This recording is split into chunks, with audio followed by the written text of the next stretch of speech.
All right, welcome in, everybody. Welcome to the TRAK podcast, otherwise known as the Rook and the Kid podcast, episode 4. I'm the Jared May, the Rook, and I'm joined by Hunter Poole, the Kid. Yes, sir. So welcome in. We got a lot of new content out there. We are fluently out on TikTok, Instagram, as well as other platforms. We're trying to get pretty active on Twitter. So if you want to find some more comedy, you can go find us on our Twitter. I've got some funny comments on that profile. So check us out on there. Go follow. We got to go follow. Just public service announcement. I'm drinking this Jocko Fuel during the podcast, and no way sponsored by them whatsoever. But it makes me feel, bro, I'm telling you right now, it makes me feel like I'm playing an IED in the middle of Afghanistan. Yeah, I'm drinking vinegar. All right, Evan Breen. We got a couple topics lined up for you guys. Some big news in the NBA just dropped yesterday. Kyrie Irving, which we had talked about in episode 3, there were some trade rumors. He had requested a trade. He has been traded to the Mavericks for a couple of picks. We'll get into that into detail later. So we're going to be covering that. Big news for Dallas. Brian Flores was just hired as the new Vikings defensive coordinator. The hip drop tackle is in active conversation to be banned from the NFL, according to Don Kleeman and other analysts on Twitter. Got 2 ADP segments for you guys. They're kind of correlated, heroes and villains. And we've got Brian Schottenheimer for the new offensive coordinator in Dallas. I have to say that name 38,000 times fast. Scheisenhauer. Brian Schottenheimer. Brian Schottenheimer. I am from Germany. Nein, don't run that play. Nein. Niet. Yeah, so we got a couple of good topics for you guys today. Hope you guys enjoyed this podcast. A little bit leaning more towards entertainment on this one, so it should be fun. Letting loose today. Got the chain dripping. We got the Turtle Beach new hat, True Brand. We got their new styles in. So we'll dive right into it. All right. Diving in with Kyrie Irving to the Mavericks. So the details of this trade are pretty specific. We actually, the Kid initially thought that he was going to go towards the Lakers, and the Nets figured that that's where he wanted to go. So deliberately, they just sent him to the Mavericks, which happened to be the spot that I had predicted. So that kind of feels good. I'm feeling a little good today.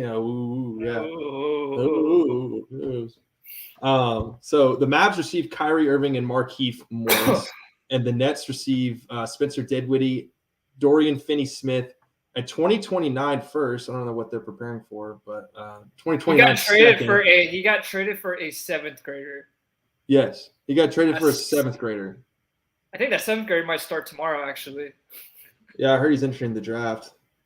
2029 first, a 2029 second, and a 2027 second. I guess they're ready to draft my younger brother, David May, whenever he graduates from high school.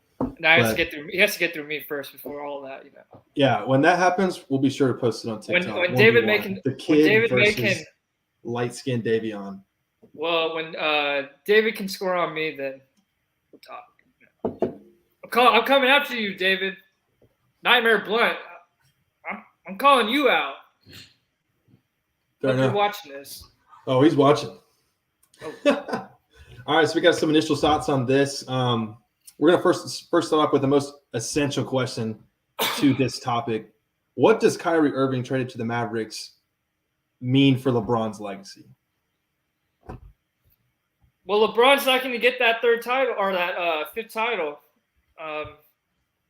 You know, I was hoping someone like Kyrie could go play with his old Batman, LeBron, and have a little bit of AD down low.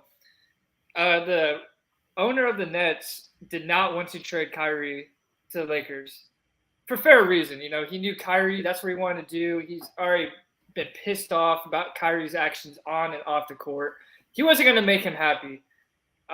This trade to the Mavericks is going to be a rental. And that rental could have been used for the Lakers, someone like LeBron, who, by the way, is about to pass the scoring title, a.k.a. Goat Man. And Goat Man. it We does got to rank our affect. Goatmans eventually. We need to be able to rank our Goatmans because we have a couple of them, Geno Smith included. Shout out to Geno Smith. Ain't right back yet. Yeah, he ain't right back yet. A lot of people wrote me off. I ain't right back yet.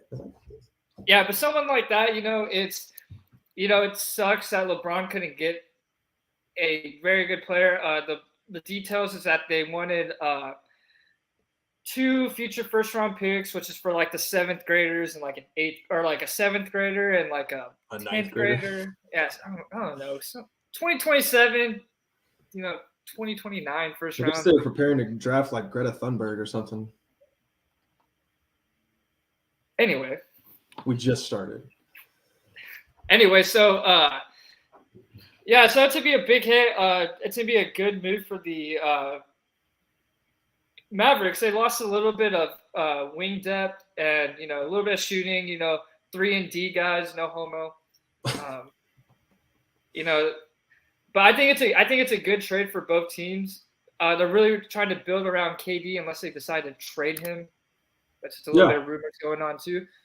But they got Dinwiddie back in Brooklyn. He played very well in his stint over there. You got 3-and-D guy and Dorian Finney-Smith, and you saw him. You saw the Nets game not too long ago. They got a lot of problems. They got destroyed.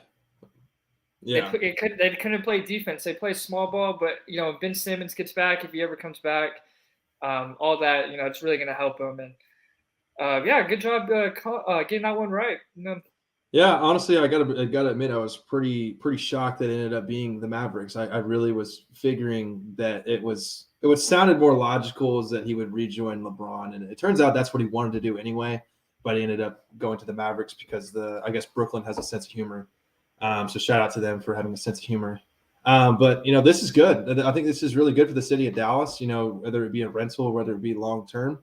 I compared Luka Doncic's career to Josh Allen's and how he needed something to get him over the hump for them to have some form of success, whether it be a defense or a run game.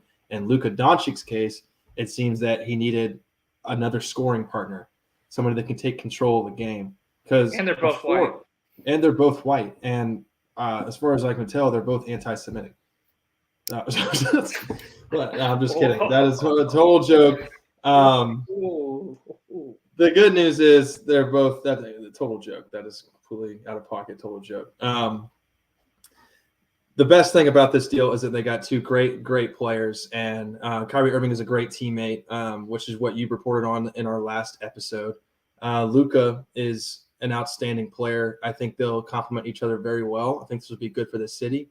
And that leads me into my next question about do we see this making the Mavericks contenders for the NBA Finals? The Mavericks, when you have a player like Luka Doncic, especially, they're going to be contenders. Last year they went all the way to the Western Conference Finals. Didn't go the way. They lost to the Warriors. Great team. Warriors ended up winning the championship. But yes, I do think they will be contenders, and they still got to figure out a little bit of defense. But now they got that ISO guy.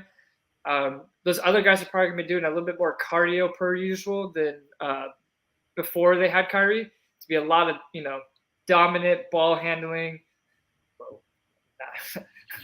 Not like that. Man, we are off to a hot start here. Yeah. And to bring it back to you, so since you got this right, how do you think that Luka and Kyrie are going to play together? You think it's going to be like big old dumpster fire? You think it's going to be like, I don't know, maybe like chicken and rice? Well, I think the most effective way to do this is that Mark Cuban needs to have a Shark Tank conversation with Kyrie Irving. He's be like, listen, here's what we got going on here. Here's what we're doing. Here's what we're trying to accomplish. Because a lot of the places that Kyrie Irving has traveled, there has been some sort of mean breakup where you're like, dang, okay, it's going to be hard to come back from this one. I guess we got to get rid of this, and then we got to keep the baggage, and it's detrimental to their program. I don't know. I really can't say too much about, how it's going to end up, but I can tell you for this season alone, I think only good things are coming. I think they'll make a deep run. and I think they'll complement each other well. Whether they're going to play selfish basketball together or they're going to share the ball, we're really not sure. It's tough to tell. They're both people that are used to being the game changers. Kyrie Irving, like you mentioned, he has a Nightwing story. He was Robin. He was trained by Batman, you could say, as LeBron James. He made his career as his Robin. And then Robin went and took his own destiny in his own hands, and he became Nightwing for all those other teams that he played with. Figured out that's not really, going the best of plans, and is now back to being, you can argue, he's sort of a Robin once again with Luka, who's sort of more like a primary character. So I don't know. I see only good things coming out of this duo. And I think this is, like I said, it's great for the city of Dallas. And I'm excited to see how it progresses the rest of the season. That was some very good points, but your Mark Cuban impersonation was ass. I didn't impersonate him. Well, you did. You just sit down and do a Shark Tank. Blah, blah, blah, blah, blah, blah, blah. That's a comparison. An impersonation is something I could definitely indulge in. Did you not hear how you? He does not sound like that. Well, I hope to not. How do you sound? Do it again. I don't know, Mark Cuban. Hold on. Let me see if I can build up a Mark Cuban impersonation. He's an idiot. He's a con artist. Get out of my Shark Tank. Get the hell out. No. How do you not see this guy? He's a con artist, and for that reason, I'm out. I'm out. Look, your business is not thriving. It's just not thriving, okay? I don't know what to tell you. I think that you need to walk out of this room right now. He's almost like a Dallas version of a Quentin Tarantino. It's kind of how he speaks. Very fast, very energetic, no hesitation. That's an impersonation, which I will be including a lot of my impersonations on this podcast from here on out. Mark Cuban is not one that I have mastered quite yet. Fair enough. But hey, that's what you're here for. I'm glad you said that. You're pushing me. You're pushing me to my limits. You're expanding my impersonations. I appreciate that. Looks like we got a comment in here from Ryan May. It says, Kyrie! Kyrie! Yeah, we're appreciate the comment, Ryan. Dodo's in the chat. Head ass. Head ass. All right, so our first ADP segment of the podcast, draft your top 3 heroes. Again, if you're unfamiliar with what ADP means, if you play fantasy football, it means your average draft position. So we're going to do this segment, draft our top 3. Hunter went first last time. I'm going to go first this time. Whatever you choose as your first hero, the next person that picks, in this case, the kid, he cannot use the same hero. So it's going to be a little bit challenging, and we'll have a second ADP segment later down the line for villains. But we're going to start with our top 3 villains drafted on this segment. Starting off, I'm going to go Batman. I have to go Batman. Batman, at any point in time in history, in any comic book, he has disabled and just completely bodied any superhero that is out there. He knows how to beat Superman. We saw it in theaters too. Boy, it was raps. If Superman's mother wasn't named Martha, it's raps. Which Batman are you specifically talking about? If you're referring to cinematic Batman, I can give you a cinematic reference. I'm talking Batman in general, but okay, that's a very close one. I think I would have to go to Christian Bale Batman because that's top Sigma. Now, Robert Pattinson, once his trilogy is complete, then we can compare because that man is very, very close. That's another Sigma male. I am so happy that Robert Pattinson had made his way out of the Twilight realm, which he was a top G. He was an alpha G in that series. It was a little cheesy, but a lot of people didn't respect him as an actor. And then he just started coming out with all these fire movies and great acting performances. And, so yeah, I think he'll catch up. But number 1 is Batman. What do you got for number 2? Number 2, I'm gonna go with Peter Parker, aka Spider-Man. Spider-Man. Parker, give me pictures of Spider-Man. Yeah, Spider-Man. All 3 of them, movies. With Andrew Garfield, Tobey Maguire, Tom Holland. That was People go crazy for that man. It's just a lot of movies should, they should think about doing something like that. Like that was so creative and clever to bring all three Spider-Man back. But superhero wise, I kind of like him because he's a little corny. Yeah, It kind of reminds me of me. He's a corny guy, and you have like, Mary Jane and I like his villains too. and Yeah, you got the Green a great villain. Green Goblin. Yeah, he's going against Venom, Sandman. Andrew Garfield went against a fucking lizard. We got a comment from John Porterfield that said, "Bro, what?" Not sure what he's referring to, but maybe he disagrees with our heroes. Yeah, that's Chode. He's a good guy. Shout out to Chode. Hey, keep the comments coming. Keep the comments coming. Appreciate you participating. And I'm gonna go with Spider-Man as my number one pick. Spider-Man is number one pick. Respect. All right, number 3. Whoo! I'm gonna have to go with. Oh, this is gonna be very, very challenging because a lot of people debate one or the other. I'm gonna go Iron Man. Dude, I was just about to say Iron Man. I was gonna argue Captain America, but last time I checked, Captain America didn't snap his fingers and die. So, spoiler alert. Oh man, I was gonna say Iron Man. Hey, Iron Man.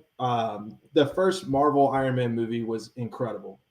They haven't really matched that. It was more like this isn't really. It's the MCU, but the movie did not. It felt more like a Logan Wolverine movie. It was kind of rough. It had a great story. The other ones were very cinematic. It's like, okay, that's clearly not real. But for them to make that movie and be like, okay, this actually looks real. It actually looks like it's possible for a rich man to get into a bodysuit full of armor and just completely destroy people overseas and, right all his wrongs. And then, towards the end, who he's always thought to be this selfish character, end up, in Avengers going through a wormhole and saving New York, and then at the end, doing everything that's necessary in each Avengers movie, actually, to make sure the human race survives. So I've got Iron Man as my second pick. My second pick, I'm going to go with Ronald Reagan. He was a hero for... Oh, geez, I love it. Yeah. Yeah. Ronald Reagan was a great president. Trump. Oh, Mr. 45. Oh my gosh. Yeah, that is awesome. I'm gonna go Ronald Reagan at number 2. He was a very good president. He did a lot of things. He had his ups and downs, and then Black Ops Zombies when he's fighting off the Nazi zombies. I always wanted to be him in that. At number 2, I'm gonna go Ronald Reagan. That's my second hero. Did you say he fought off the zombies in Black Ops? Am I thinking of somebody else? John F. Kennedy. Ah, shit. Hey, but John F. Kennedy, Ronald Reagan is the one where he got shot once, didn't kill him. The second time, a balloon popped, and he was like, "Miss me." Everybody was like, and then he ended up getting shot a second time, which was very sad. But he was basically a Trump 1.0. He was Trump before Trump. He wasn't a politician. He was an actor and all that kind of stuff. In that category, in that sense, is what I'm saying. That's awesome. I love that. I did not expect that. That's what I expect from the kid, though, to be out of pocket in that area. So we got Batman, Spider-Man, Iron Man, and Ronald Reagan. It's a pretty good slate. Shoot, man. Now you got me thinking outside the box. Like, okay, I'm going outside the movie spectrum. I'm going to go Jon Snow. I'm going to go Jon Snow from Game of Thrones. I know you're not very familiar with Game of Thrones. If you have watched it, you'll know what I'm talking about. Put some respect on Jon Snow's name, otherwise known as Aegon Targaryen, the rightful heir to the throne. He had some pretty badass scenes all throughout Game of Thrones. So I got Jon Snow as my third pick. You might not think it's as good pick because you haven't seen this series, but I promise you, Jon Snow's a G. At number 3 for my pick, I'm going to go with Bob Lee Swagger. Bob Swagger from the movie. Is that you're talking about the Oh series? no, I'm talking about the series. Bob Lee Hey, Swagger. you should have picked Jules. Jules. You should have. Man, she gets smoked in everything that she's in. That's we're talking about my top 3 heroes, not my top 3 crushes. It's a little different. I'm gonna go Bob Lee Swagger. He's a former Marine, turned to American hero. He was accused of assassinating the president. He didn't do that. He's trying to fight for his life, and then basically fighting off the Illuminati. And he's just a badass. He can smoke you with a sniper from like 2 feet away. Very good in hand-to-hand combat. He'll beat the shit out of you. He doesn't. He doesn't. Take shit from anybody. And he'll beat the brakes off you and curb stomp you, and you'll take your money. Yeah, he's Bob Lee Swagger. He's my number 3. You got a good slate. I like your picks, man. Thanks, man. You too. I can't wait to play you week 1. Yeah, I can't wait. We got Batman, Iron Man, and Jon Snow versus Spider-Man, Ronald Reagan, and Bob Lee. Yeah. Bob Lee Swagger. Bob Lee Swagger. I knew another Bob Lee Swagger in the back of my Call of Duty days. Shout out to A. Lee, Bob Lee. Hey. Less than 1 KD, but whatever. That was our ADP segment. Average draft position category was superheroes. Hope you guys enjoyed that. We got another ADP segment coming down later in the podcast episode. Breaking news: if you haven't heard, Brian Flores was hired as the new Vikings defensive coordinator. This is big news. He had some head coaching opportunities as well that he could have taken, especially I believe it was with the Cardinals. But they've had some troubles finding a head coach due to, of all things, Kyler Murray's contract.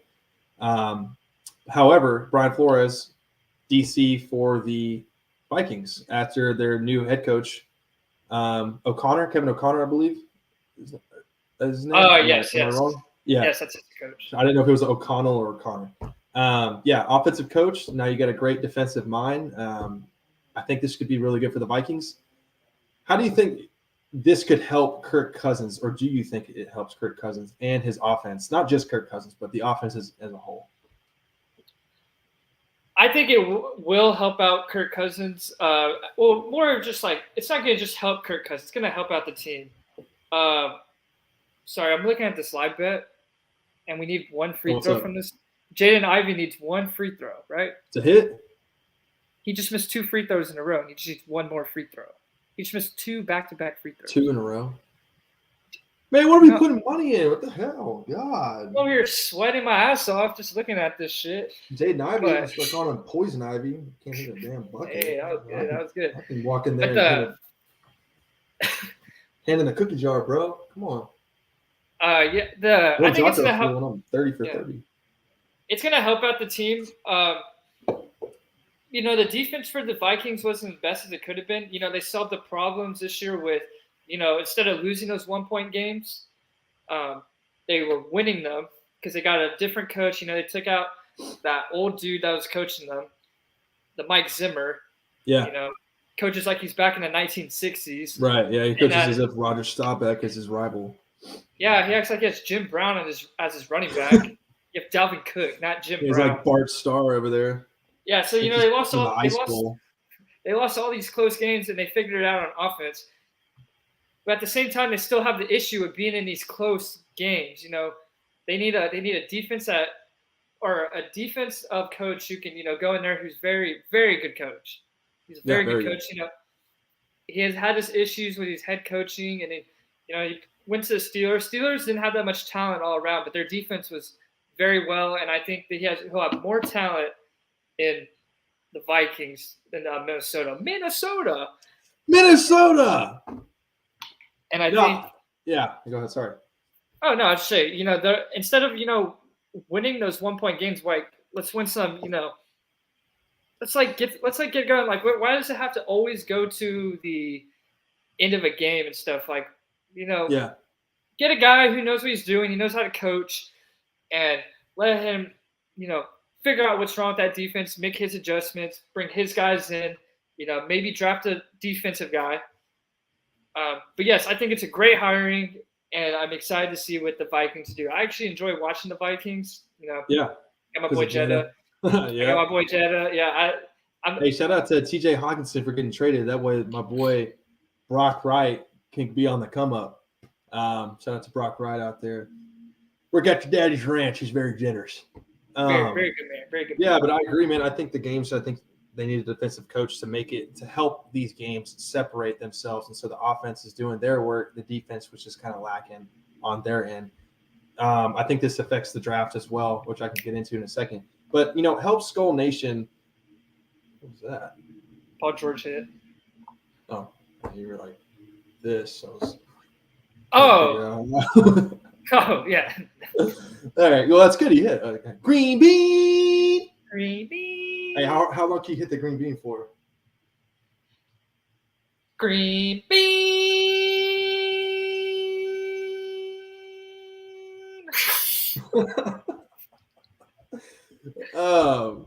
Yeah. That like might I hurt was a couple saying, years. Paul George hit green bean. That means he hit.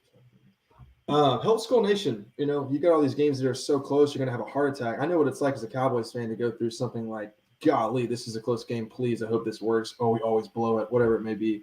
For a Vikings fan, I'm sure it's kind of the similar thing. Help these fans out. I think it was a great hire. I think it benefits the fans, the offense, and the defense. And I think Brian Flores' resume is very impressive. The Vikings, I think the Steelers, excuse me. The only reason that they were as good record-wise as they were was because their defense. They may not have been, a top-ranked defense, but they made plays. They caused turnovers. They did a great job of helping their young quarterback, Kenny Pickett, be able to have time to get those drives in and have those opportunities to progress as a rookie. And Mike Tomlin's tenure of not having a sub-500 season continued. And I think that is a big reason, or you can give a lot of credit to Brian Flores in that category. And then you go back to his stint with the Dolphins, where he's basically shit on for doing well. And say, no, we wanted to tank. We didn't want to win all these games. It's like, what are we talking about? Like, what the hell are we talking about? That was a really weird situation. I feel bad. I felt so bad for him, but then they hired Mike McDaniel, and he basically, you could argue it was worse. I mean, you start as hot as you did, and then you kind of just peter out towards the end. I get Tua had his health problems and stuff like that, but I would rather it be you win more games than you should than you lose more games than you should. But I think this Brian Flores thing really affects the draft. I think this means they draft more defensive players. I think that means they go out and sign some more defensive free agents. I'm not sure if Adam Thielen is coming back, so they may have to adjust that. KJ Osborne is a rising star. But this is good. I think this is really good for the organization, and best of luck to the Vikings, except when they play Dallas. Go Cowboys. So going back to that bet, the guy missed that free throw. And you missed another one who's over 3? Yeah, so the bet missed by 0.5. All right, so basically the bucket's moving like a Ferris wheel to him when he's over there. Did he have like a Jocko wheel before he started? Man, I don't know, but he might be on the ban list. All the other guys have hit so far, and we know we just need him to score one more free throw. So we'll see what else happens. Jaden Ivey apparently has Shaq eyes. I can't shoot the bucket. I can't shoot the bucket at all. I don't know where it's at, but I'm gonna shoot this ball. Okay. Shoot the bucket. Okay. Surprised you can fit in that chair. Yeah, it's pretty big ass can fit in that Challenger. All right, so next we got news that if you're not aware what the hip drop tackle is, I can perform it. But you want me to go do it on you? Sure. Yeah. Do you want to? You want to? All right, I got you. Show me what you got. Oh shit.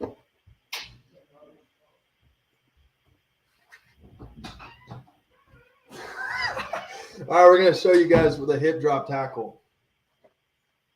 All right, pretend I'm Tony Pollard, okay? Want to grab you? Yeah, I'm running.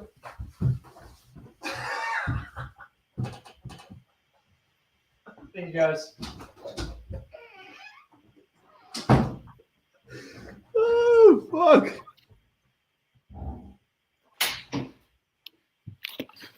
All right, I'm back, guys. What did I miss? Oh, well, as you can see, that is not a very healthy tackle. I'm not sure how much of that you were able to see. Hip drop tackle is basically when you go up and wrap somebody up, and you just basically drop your weight.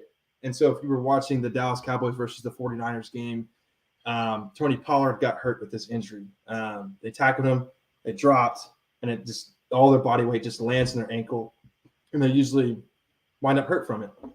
And I think this has a lot to do with, they're trying to make the league safe, trying to let these skill players last longer in the league, to eliminate these nasty injuries.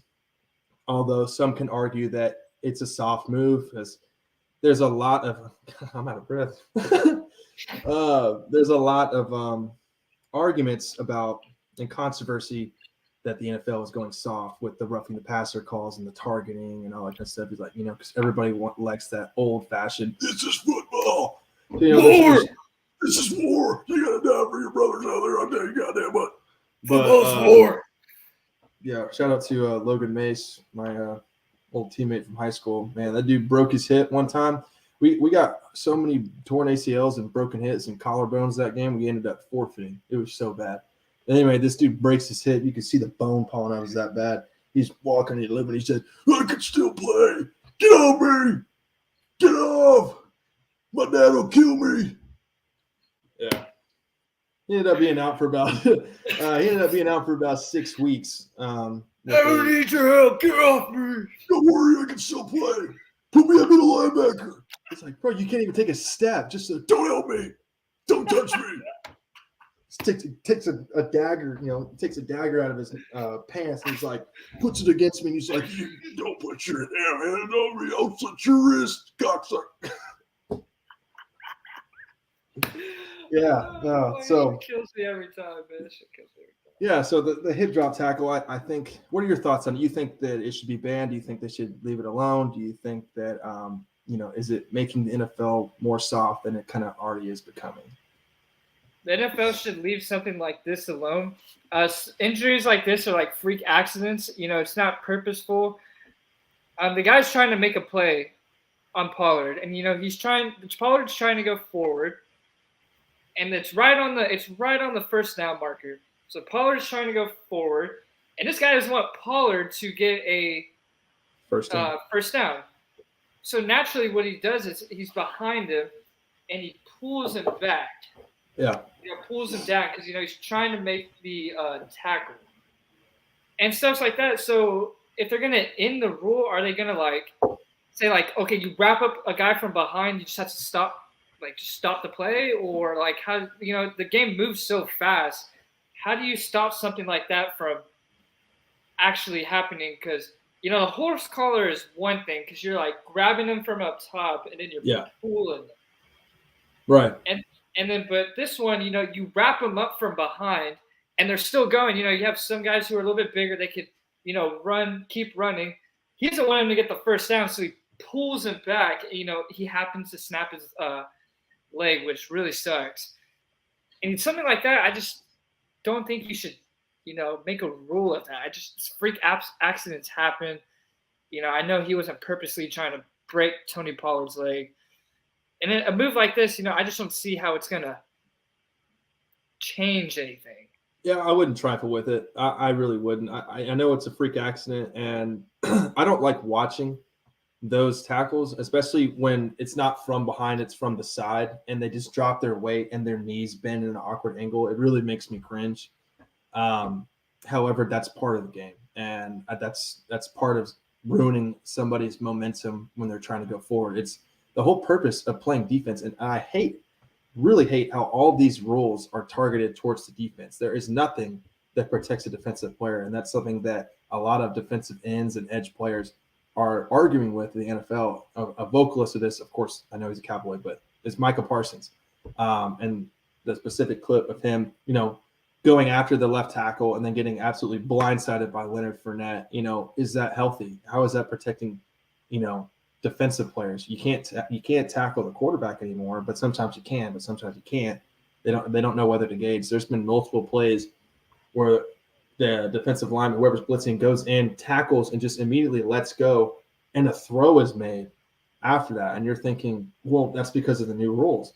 I think if you put more restrictions on these tacklers and these defenders, I don't think you're going to want to see a lot of these people wanting to play defense. I think a lot of people at a younger age will be trained, okay, I don't want to play defense. Screw that. You know all the rules that are against me? You know how many times I can get disqualified in college for a bad tackle? I just think you can't make rules for such things of like it's got to be double accidents. standards. It's like it's just a freak accident. Like stuff like that happens, you know, if that's like saying you can't tackle somebody, like you can't hit them at a certain angle because they might get a concussion.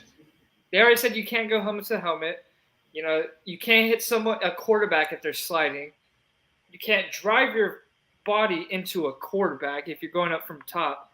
So now they're trying to stop a tackle that, you know, it's not purposely trying to, you know, because as a defender, your goal is just to get the guy to the ground. As long as you're not grabbing their face mask, you're not pulling their horse collar. So if you can't horse collar, you can't face mask, and now you can't grab someone from behind and then pull them back.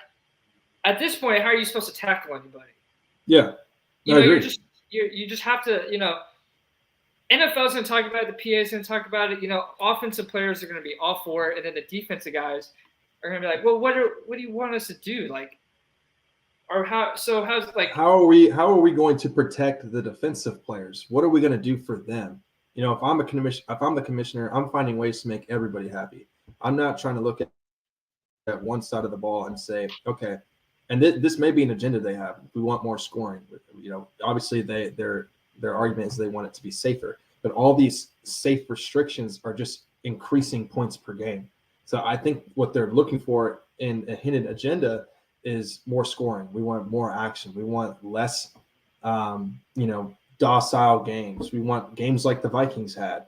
We want people that average 30 points, and that it just kind of doesn't make any sense because defense wins championships, and I think that goes a lot. We're seeing it in the Super Bowl, which we'll talk about on Friday, with the teams like the Eagles and the 49ers, and even the Cowboys. You got great defense in the AFC as well.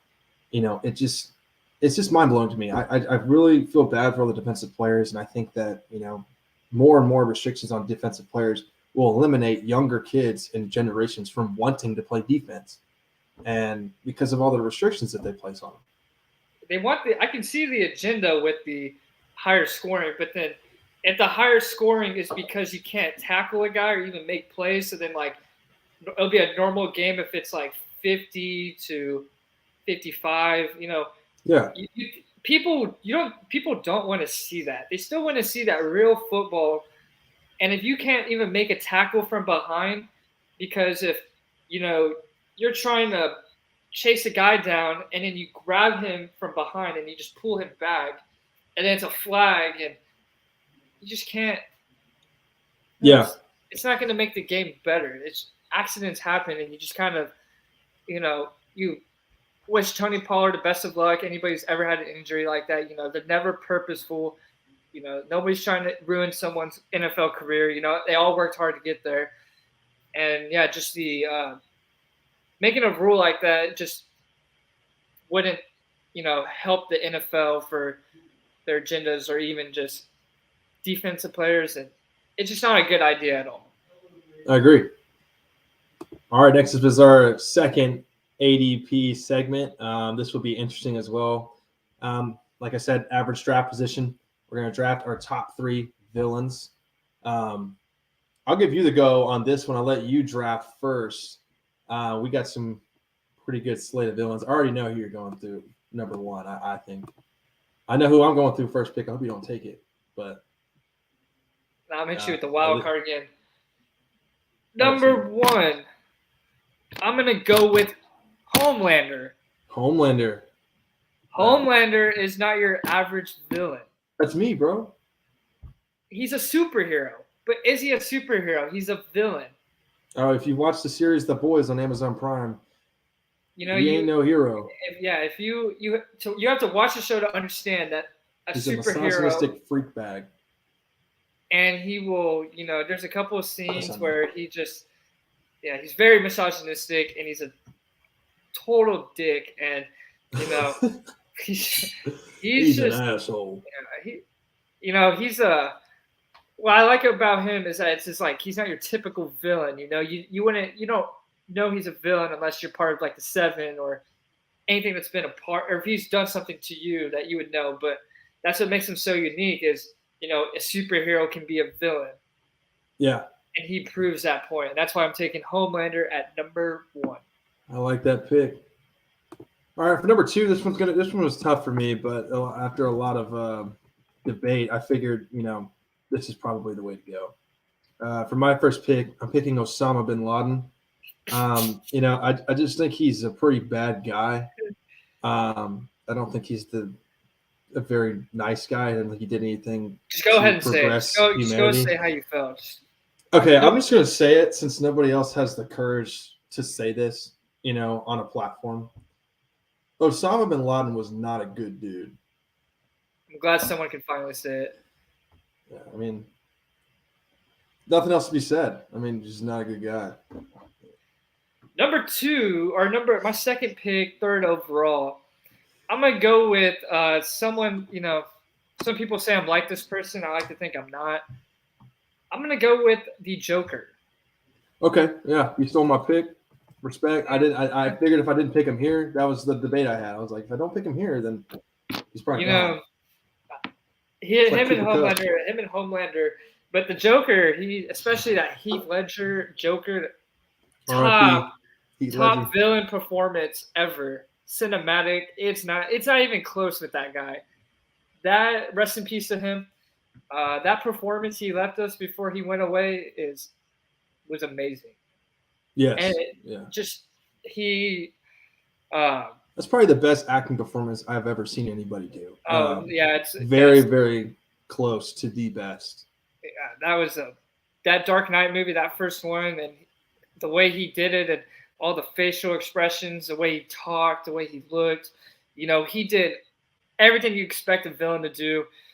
And Joker, he's just psychotic. He's completely psychotic, insane. It doesn't really matter what version of the Joker you pick either. They're all the comic books, the TV series, the movies, and which we're going to get a new version of the Joker in Robert Pattinson's Batman in 2025, I believe. He's in the second part 2 of Batman.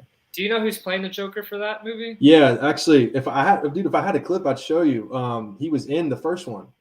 So there was a deleted scene, and then they announced it, and he's in like the prison or whatever, and he's all cut up. Mm-hmm. Yeah, it's going to be good. I think he's going to do a good job. He's a pretty good actor. I can't remember where else I saw him. I know I saw him somewhere. I know the actor. Oh, you haven't seen this movie. It's one of the crappy new Marvel movies. He's one of the intelligent beings in Eternals. If you've seen Eternals, he's in that movie. I don't watch those new Marvel movies. It's a trash movie. They're shit. I'm gonna go with Darth Vader. I thought he was going to be gone. I thought that was going to be your first pick. So I feel like this is a steal in the draft. This is the most detrimental villain in cinematic history. I think whenever he enters the room or enters a scene, especially if you watched it in the 70s and 80s, I'm sure my parents talked about it. Your heart kind of just drops. You're like, oh, shit. And even in the video games in the series, in Rogue One, I mentioned in one of the episodes we had prior where he comes in at the end on the ship.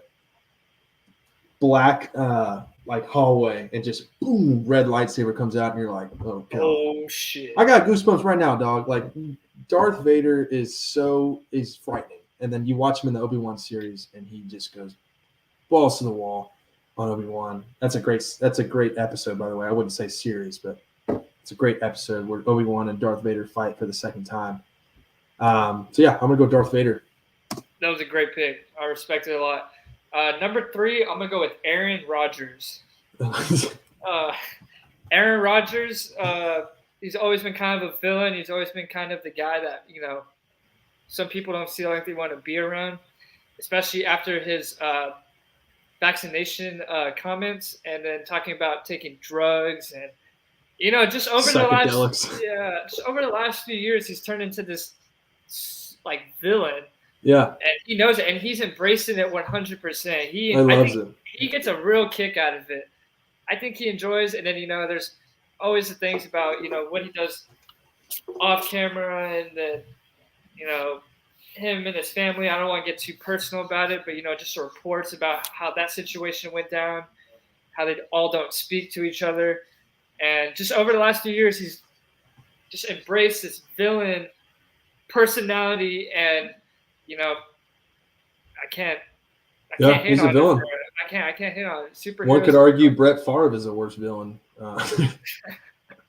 Yeah, Brett Favre's a little too much for that one. What he did was fucked.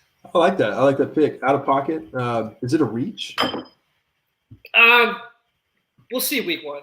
I think you're drafting value here. I think you're drafting for the future. I think this is a good dynasty pick. Because he could become an even worse villain down the line whenever he plays for the new team. He's going to go back and play his old team, destroy Jordan Love. Be like, yeah, that's right. It's a good pick. I like it. All right, third pick for the Rook. I'm going to go with Satan.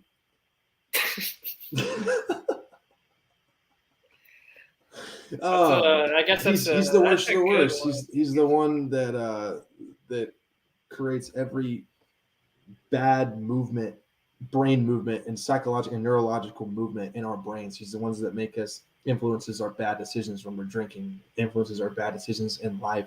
He's the one that strays us away from God's plan.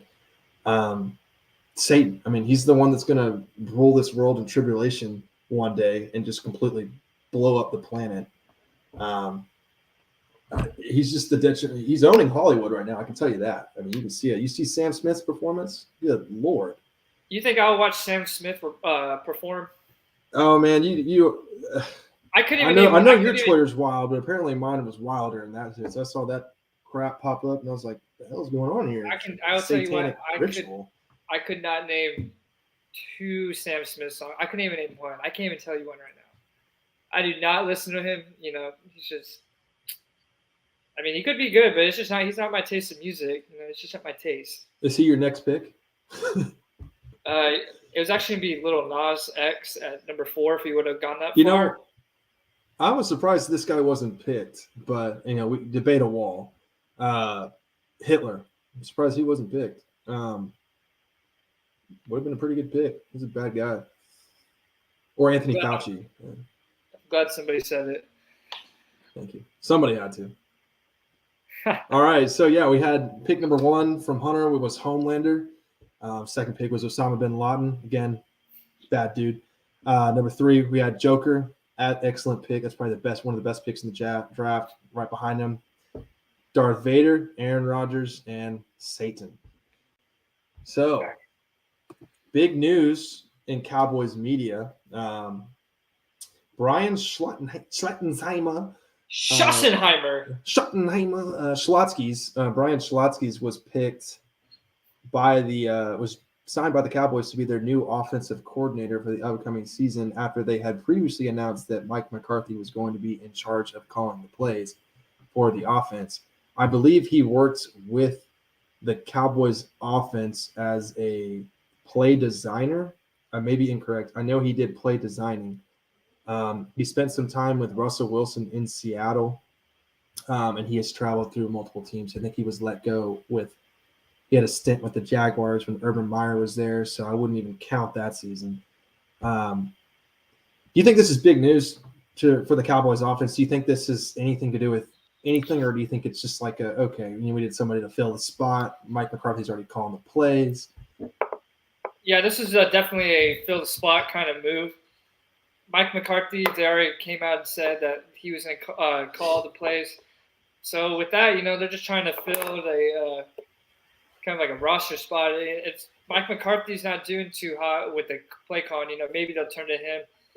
The offense he ran with Russell Wilson was pretty particular, or pretty much the same than what the Cowboys have been running in recent years. A little bit less air raid, but a lot of running on first and second. Stuff is like exactly what we just got rid of. Yeah. Yeah, just it was more of just to fill the roster spot, and I hope it works out. Who knows? Maybe they'll go half season on it or something like that. But Yeah, who knows? Maybe his play designing, the rumor is it's pretty vanilla. I remember you did some digging on it and you found out it might have been a little bit vanilla, but sometimes vanilla is needed. I wouldn't say I'm an advocate for being vanilla on offense. I would say I'm more into the complex stuff, but sometimes vanilla is needed. It's something that you got to go back to your bread and butter, your basics sometimes, and if we can master our bread and butter, I think we can do some good things. And we talked about on a different podcast that Mike McCarthy he's pretty run heavy as a coach in his history, and he's had a top 10 offense when he had an elite quarterback like Aaron Rodgers. And I think with somebody like Schottenheimer,